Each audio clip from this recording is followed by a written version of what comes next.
بسم اللہ الرحمن الرحیم۔ السلام علیکم۔ آج ہم بات کریں گے ڈائبٹیز کیا ہوتی ہے۔ یہ تھوڑی لمبی ویڈیو ہے، اس کو میں نے 2 حصوں میں بنایا ہے، پارٹ 1 اور پارٹ 2۔ جو میڈیسنز ہیں وہ پارٹ 2 میں نے بتائی ہیں۔ آج ہم پارٹ 1 کی بات کریں گے۔ ڈائبٹیز 2 قسم کی ہوتی ہے، ٹائپ 1 اور ٹائپ 2۔ ٹائپ 1 کو ڈائبٹیز انسپیڈس بھی کہتے ہیں اور ٹائپ 2 کو ڈائبٹیز میلائٹس کہتے ہیں۔ اگر ٹائپ 1 کی بات کریں تو یہ ہائپوتھیلمک ڈس آرڈر کی وجہ سے ہوتی ہے۔ دوسری بات یہ ہے کہ یہ اینٹی ڈائیوریٹک ہارمون کی کمی کی وجہ سے ہوتی ہے۔ تیسری بات یہ ہے کہ اس طرح کا جو پیشنٹ ہوتا ہے ٹائپ 1 کا، اس میں پیشاب بہت ڈائلیوٹ ہوتا ہے اور اس میں کولیسٹرول بھی نہیں بڑھتا۔ انسولین کیونکہ پیشنٹ میں بنتی نہیں ہے، ٹائپ 1 کی ہم بات کر رہے ہیں، تو بلڈ شوگر بڑھ جاتی ہے۔ اب بلڈ شوگر بڑھنے کی وجہ سے جو پرابلمز ہوتی ہیں وہ کیا ہیں کہ بلڈ ویسلز ڈیمیج ہونا شروع ہو جاتی ہیں۔ دوسری بات کیا ہے کہ ہارٹ ڈیزیز لگ جاتی ہے۔ تیسری بات کیا ہے کہ بلائنڈنس کی پرابلمز آنا شروع ہو جاتی ہیں، یعنی اندھے پن کی بیماری شروع ہو جاتی ہے۔ اور چوتھی بات کیا ہے کہ کڈنی فیلئر کے چانسز بڑھ جاتے ہیں۔ اب ہم ٹائپ 2 ڈائبٹیز کی بات کرتے ہیں، یعنی ڈائبٹیز میلائٹس۔ عام طور پہ 90% لوگوں میں ٹائپ 2 شوگر ہی ہوتی ہے۔ یہ ان لوگوں میں ہوتی ہے جو بوڑھے ہیں یا اوبیس ہیں یا اوور ویٹ ہیں۔ یہ پینکریاٹک ڈس آرڈر کی وجہ سے ہوتی ہے۔ ٹائپ 2 ڈائبٹیز کی ہم بات کر رہے ہیں۔ یہ سیلز میں انسولین کی کمی کی وجہ سے ہوتی ہے۔ یہ بلڈ شوگر لیول کو بڑھا دیتی ہے، اس میں پیشاب کی زیادتی ہوتی ہے اور پھر مریض میں کولیسٹرول کا لیول بھی بڑھ جاتا ہے۔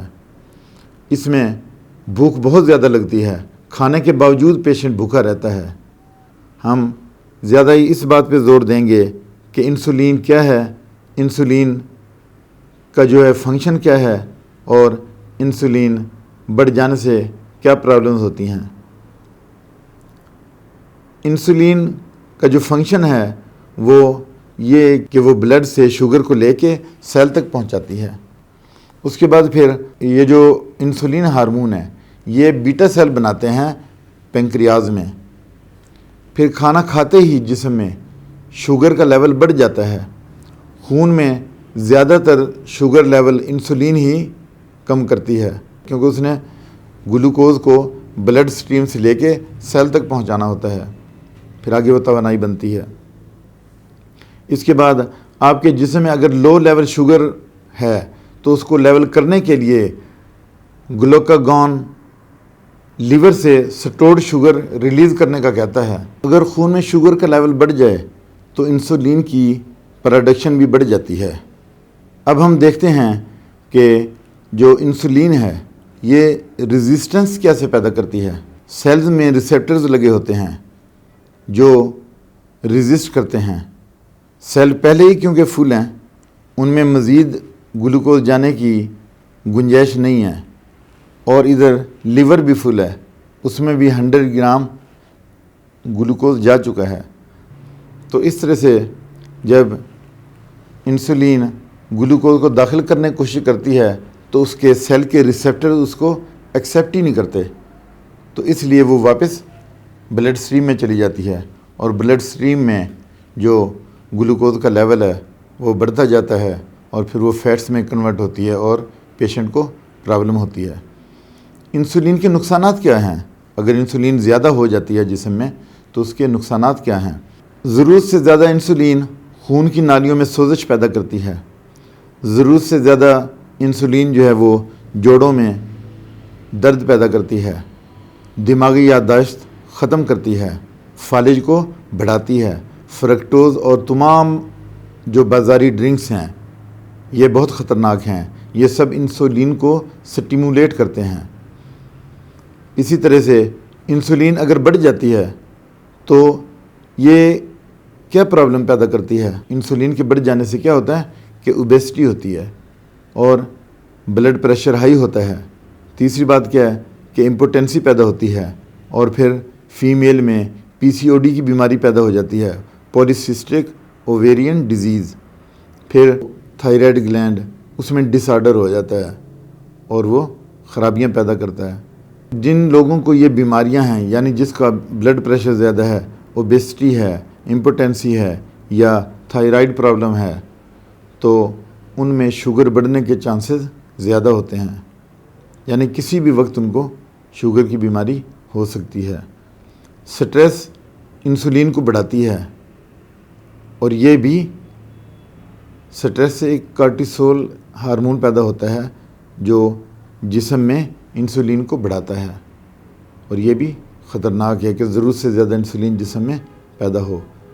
دوستو، مختصر بات یہ ہے کہ یہ جو اللہ تعالیٰ نے ہمیں اتنا خوبصورت جسم دیا ہے، تو اس سے آپ جتنا زیادہ کام لیں گے یہ اتنا ہی زیادہ ہیلدی رہے گا، اور آپ اس کو جتنا سنبھال کے رکھیں گے اس میں اتنی ہی زیادہ بیماریاں پیدا ہوں گی۔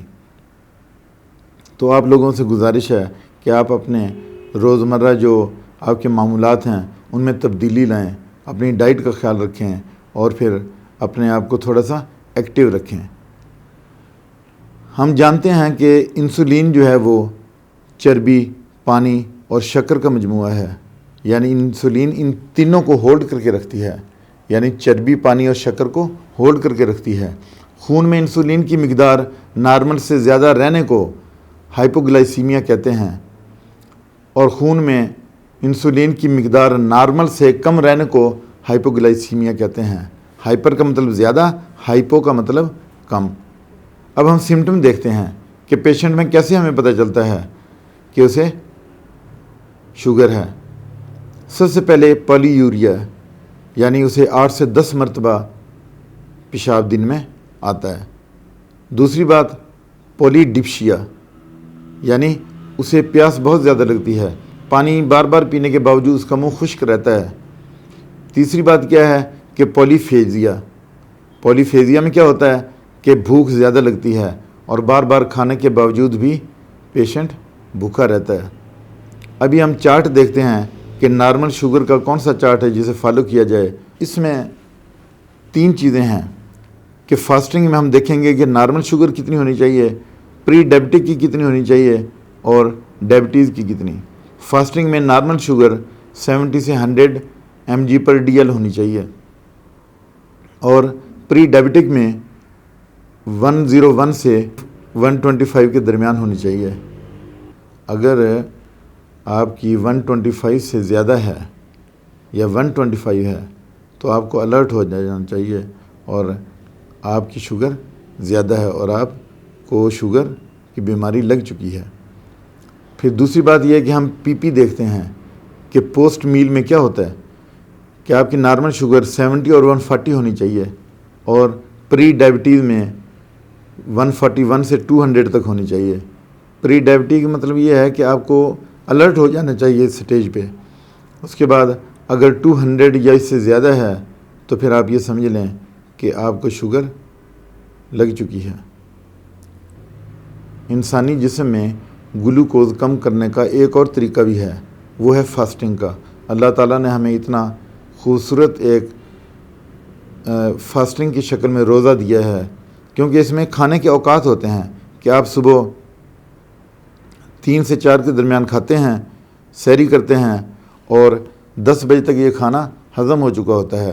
اب صبح 10 سے لے کے شام 7:30 بجے تک آپ کا جو جسم میں سٹورڈ فیٹس ہیں وہ یوز ہوتے ہیں، یعنی آپ کے جسم میں گلوکوز کی کمی واقع ہو جاتی ہے۔ تو یہ جو فاسٹنگ کا طریقہ ہے اس میں ڈائبٹیز کو ریورس بھی ہم کر سکتے ہیں۔ روزہ رکھنے سے ڈائبٹیز ریورس بھی ہو جاتی ہے۔ اکثر لوگوں نے اس کو ریورس کیا ہے، کیونکہ اس کا مکمل علاج تو نہیں ہے، لیکن یہ مینیجیبل اور ریورسیبل ضرور ہے۔ ہمیں پھر کیئر بھی کرنی ہے، اور احتیاط سے کام لینا ہے. ہم دیکھتے ہیں کہ آپ نے اپنی ڈائٹ کو چینج کرنا ہے، اور اس کے ساتھ ساتھ آپ نے اپنا سیڈنٹری لائف سٹائل چینج کرنا ہے. پھر آپ نے کیلریز کو بھی کنٹرول کرنا ہے. پھر 8 گھنٹے کی آپ نے نیند بھی لینی ہے. اسی کے ساتھ ہی آپ نے ایکسرسائز 30 سے 40 منٹ کی بھی کرنی ہے. اور پھر آپ نے کچن میں موجود 4 چیزوں سے پرہیز کرنا ہے. ایک آٹا ہے، یعنی سفید چیزوں سے، آٹا، چاول، نمک اور چینی. یہ ڈائبٹک پیشنٹ ان سے دور ہی رہیں تو اچھا ہے. پھر اس کے بعد آپ نے بھوک رکھ کے کھانا ہے. جو بھی لینا ہے فائبر والی چیز لیں تو زیادہ بہتر ہے. دوستو،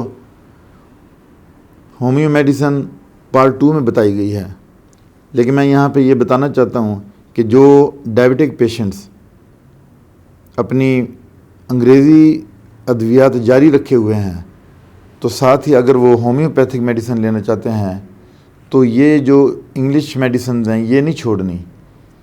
آہستہ آہستہ آپ نے ادھر سے ادھر شفٹ ہونا ہے. یعنی آپ ہومیو میڈیسن بھی لیتے رہیں اور جو انگریزی ادویات ہیں وہ بھی لیتے رہیں، تو آپ نے ان کو ایک دم نہیں چھوڑنا.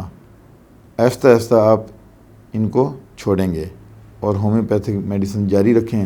6 سے 8 مہینے کا کورس ہے، آپ لیتے رہیں، انشاءاللہ بہت فائدہ ہوگا. اور آپ نے بتانا ہے کہ آپ کو یہ ویڈیو کیسی لگی. اس کے ساتھ ہی آپ سے اجازت چاہتا ہوں. اپنا خیال رکھیے گا. اللہ حافظ.